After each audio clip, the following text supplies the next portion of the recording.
selamat datang di podcast Buzzer sebagai alat menekan engagement, yay or nay. Di sini ada aku, Aprilia Mandianti, bareng teman-teman aku yang nggak kalah kece nih guys. Ayo perkenalan dulu.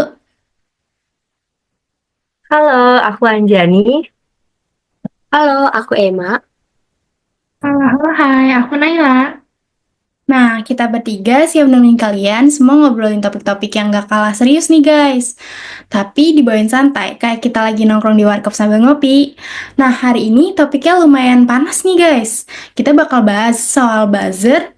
Ya, itu loh akun-akun misterius yang tiba-tiba muncul dan bikin suatu topik yang rame banget.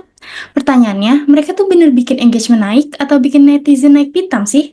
Nah, ini tuh caranya sebenarnya efektif dan etis atau jangan-jangan udah kayak jurus kotor di dunia maya. Yuk kita kulik sama-sama dengan gaya santai khas kita. Oke, sebelum kita bahas lebih lanjut tentang buzzer, kita tuh harus tahu dulu, apa sih buzzer itu? Kalau menurut KBBI, buzzer atau dalam bahasa Indonesianya itu pendengung didefinisikan sebagai orang yang menyebarkan rumor atau gosip, terutama melalui sosial media, untuk menjadi perhatian banyak orang, supaya hal tersebut menjadi perbincangan yang hangat. Atau ya, kita juga tahu buzzer itu bisa berupa individu, akun, ataupun kelompok media yang dibayar untuk menyebarin konten tertentu. Nah, kontennya itu bisa dalam bentuk apa aja? Pertama, itu bisa dalam bentuk opini. Contohnya kayak komen-komenan yang template banget isinya, terus juga promosi produk, dan yang terakhir bisa dalam bentuk kampanye di sosial. Terus tujuannya buat apa? Ya pastinya buat narik perhatian publik sebanyak-banyaknya. Nah, dalam konteks digital marketing, buzzer itu dimanfaatin buat ningkatin awareness, terus juga bisa bantu nyebarin pesan campaign. Bahkan kadang dipakai buat bangun citra ataupun branding dari sebuah produk. Nah, mereka ini biasanya punya followers yang lumayan banyak atau ya bisa dibilang banyak lah ya, atau minimal bisa ngasih engagement yang tinggi. Jadi pesan yang mereka sampaikan itu bisa cepat nyebarnya. Dan yang menariknya, mereka itu nggak selalu influencer, tapi juga bisa akun anonim, ya kayak kita gini juga bisa loh jadi buzzer. Asal kitanya bisa aktif. Nah, karena tadi udah bahas sedikit tentang apa itu buzzer dan gimana sih cara kerja mereka. Nah, sekarang nih aku pengen tahu platform apa aja yang kira-kira sering mereka pakai dan gimana sih alurnya? Kira-kira ada yang tahu nggak ya di sini? Nah, kebetulan aku tahu nih ini apa aja platform yang dipakai oleh buzzer tersebut. Nah, platformnya itu ada X, TikTok, dan Instagram. Karena mereka tuh kan harus mempunyai followers banyak atau lebih ya, biar bisa menarik penonton atau viewers. Nah, abis itu pasti kalian kepo kan cara kerja buzzer tuh gimana, kayak Aura tuh kayak gimana. Nah, aku bakal ngasih tahu nih cara kerjanya. Yang pertama itu yang paling penting, buzzer ini aktif banget di sosial media, atau dia tuh istilahnya ngikutin tren abis, karena kayak dia nyari nih yang lagi rame, topiknya apa, yang lagi trending apa, pasti di situ buzzer ada. Ya nggak semua ada sih, tapi ada beberapa yang muncul. Habis itu, buzzer itu juga selalu dapat briefing dari si klien tersebut, kayak mau di reviewnya kayak gimana, kontennya kayak gimana, terus penontonnya tuh harusnya berapa yang harus nonton, terus like-nya gimana, komennya kayak gimana. Jadi eh, si konten tersebut itu nggak cuma asal-asalan asal-asalan bikin konten terus upload. Jadi kan nggak mungkin kan. Jadi itu tuh harus dengan strategis. Nah, kan udah nih tadi platformnya aku udah sebutin, cara kerjanya udah disebutin, terus buzzer itu aku udah disebutin tadi sama Anjani. Nah, sekarang kalian udah kepo nggak sih kayak kelebihan menggunakan buzzer tuh apa ya? Mungkin dari kalian ada yang tahu dan bisa menjelaskan lebih lanjut. Oke, kalau dari aku ya, salah satu keunggulan utama dari buzzer itu adalah kecepatannya dalam menyebarkan informasi. Benar tadi yang udah dibilang sama Naila sama Anjani tadi, mereka bisa bikin brand awareness naik dalam waktu singkat. Nah, apalagi kalau buzzernya punya followers banyak dan aktif, guys. Jadi, misalnya ada campaign gitu, yang waktunya mepet atau butuh respon cepat, buzzer bisa jadi solusi buat narik perhatian publik dengan cepat dan efektif. Nah, selain itu, buzzer juga jago banget dalam menciptakan keramaian atau hype loh. Nah, mereka tuh bisa bikin topik jadi ramai dibahas. Bahkan bisa sampai trending. Kalau udah trending, otomatis makin banyak orang yang penasaran dan akhirnya cari tahu lebih jauh soal campaign-nya. Jadi dari segi jangkauan dan kecepatan, buzzer itu emang punya kelebihan yang cukup signifikan. Nah, aku pengen tahu nih pendapat April. Gimana, April? Bener nih kata Emma. Ini juga bisa lebih hemat biaya nih guys dibandingkan iklan-iklan konversional kayak di TikTok, IG, atau YouTube. Atau KOL besar yang rate card-nya hampir 2 digit loh guys. Jadi buzzer tuh lebih simple dan praktis buat bisnis-bisnis kecil seperti UMKM. Nah, kalau menurut kalian yang lain gimana nih?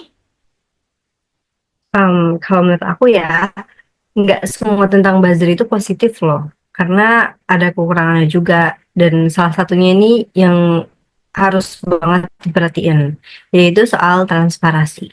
Karena banyak dari kita atau dari audiens yang lain yang nggak sadar kalau misalkan konten yang kita tonton itu, yang kita lihat itu adalah konten berbayar.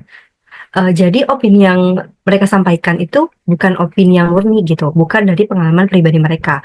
Karena itu ya dibayar dan juga pasti ada skrip di baliknya. Nah, ini tuh sebenarnya bisa nimbulin pertanyaan soal etika bisnis gak sih?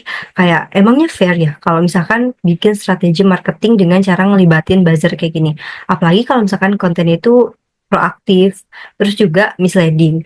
Ya itu kan bisa bikin pecah belah masyarakat pastinya. Terus juga di sisi lain, brand itu juga bisa kena dampaknya. Kalau misalkan ketahuan pakai cara manipulatif kayak gini, bisa aja kehilangan kepercayaan dari konsumen, ya kan?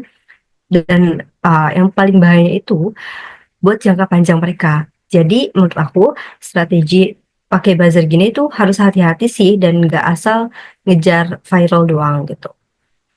Nah, selain soal etika bisnis, ternyata ada juga potensi backlash ataupun bumerang kalau misalkan ternyata buzzernya itu punya reputasi buruk atau malah nyebarin hoax. Nah, kira-kira di sini ada yang tahu nggak ya, gimana sih bumerang untuk dari buzzer untuk produknya? Aku tahu. Benar apa yang kata Anjani bilang kalau buzzer tuh ada kekurangannya. Nah, salah satunya ini yang sering terdampak itu backlash atau bisa jadi bumerang bagi si klien tersebut dalam menggunakan buzzer karena oknum ini kan menggunakan buzzer, terus buzzer ini kan menyalurkan atau menyebarluaskan secara digital kan. Nah, tapi kadang ada beberapa buzzer tuh yang membuat narasi atau konten atau sebuah video review produk itu yang melebih-lebihkan atau kayak hiperbola gitu, kayak di mana jadi tuh si penonton ini atau netizen ini kebawa emosi gitu, jadi memancing emosi atau bahasanya tuh kayak jadi kontroversial. Nah, contohnya ini kayak dari adanya konten yang melebih-lebihkan ini muncullah antara pro dan kontra.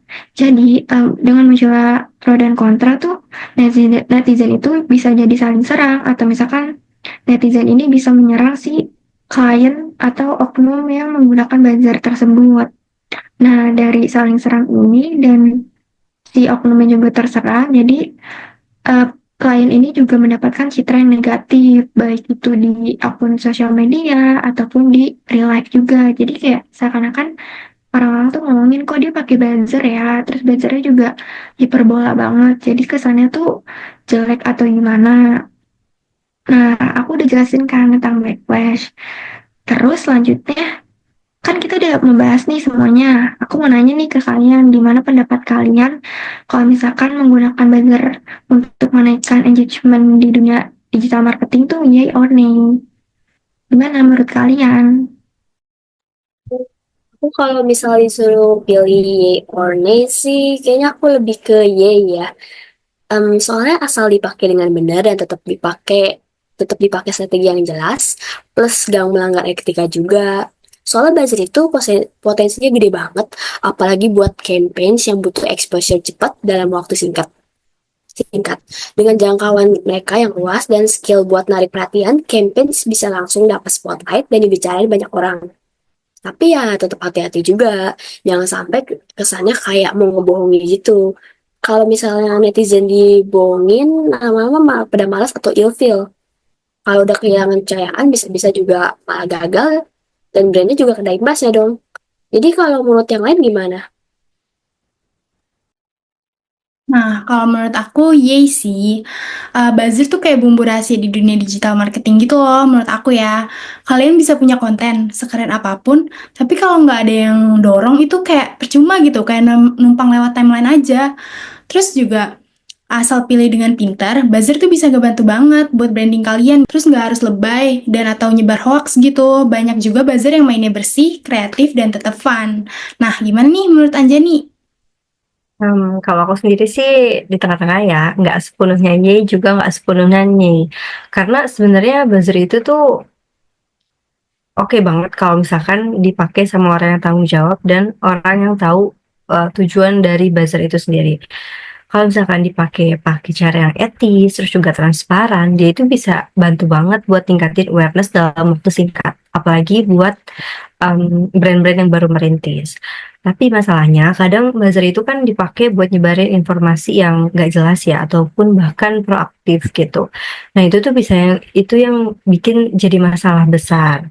Jadi menurut aku ya intinya tuh bukan sekedar iya atau enggak, setuju atau enggak, tapi lebih ke gimana sih caranya kita pakai strategi dengan benar dan juga yang pastinya tanggung jawab. Karena kalau misalkan udah kehilangan kepercayaan audiens itu susah banget buat balikinnya. Jadi kalau aku sendiri um, mau pakai boleh, mau enggak juga nggak apa-apa. Nah, selanjutnya aku nih, kan tadi Emma sama April pendapatnya udah sama nih.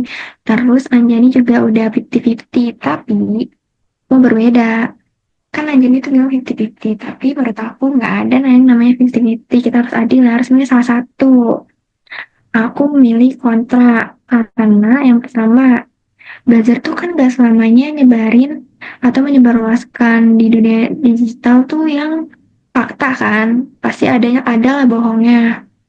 Terus yang kedua, si klien ini atau oknum yang menggunakan buzzer tuh kan kita bayar ya, bayar terus kita bikin script, terus kita bikin alur nih mau kayak gimana ya kontennya atau reviewnya. Nah tapi kan yang tadi aku omongin juga tadi kan pasti ada kalanya atau suatu saat kita kena backlash atau bumerang buat diri kita sendiri. Jadi itu tuh menurut aku tuh dampaknya negatif banget, apalagi kalau citra kita udah dapet negatif ke dari orang-orang terdekat, apalagi kayak teman kita tahu kita pakai buzzer, pasti kayak bercanda gitu kan atau diomongin gitu. Nah, terus abis itu menurut aku itu parah banget sih. Jadi kayak kalau misalkan kita bisa bikin konten sendiri atau menaikkan engagement kita sendiri biar lebih tinggi tuh, ya kita harusnya berusaha atau kita harus meluangkan waktu untuk mencari ide, mencari kontennya gimana yang bisa menarik netizen nih biar baca atau menonton konten kita. Seperti itu pendapat dari aku. Nah, keren banget ya Naila, beda dari yang lain nih. Jadi kesimpulannya, buzzer itu ibarat pisau bermata dua loh guys, hati-hati nih. Di satu sisi, mereka tuh punya kekuatan yang luar biasa gitu buat ningkatin awareness secara cepat dan masif. Apalagi kalau followersnya aktif ya kan, dan kredibel. Tapi di sisi lain, kalau nggak dipakai dengan strategi yang matang dan etika yang jelas, itu bisa jadi bumerang juga buat brand kalian gitu.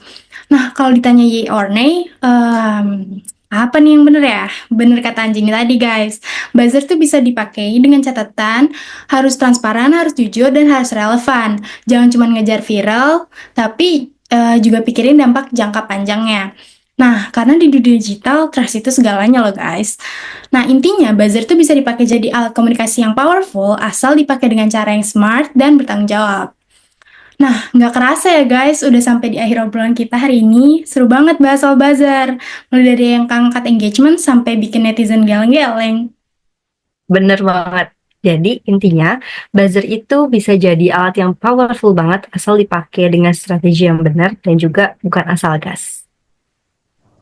Dan kalian jangan lupa juga soal etika, soalnya di dunia digital jejak kalian pasti terekam, sekali blunder bisa viral, tapi bukan karena prestasi.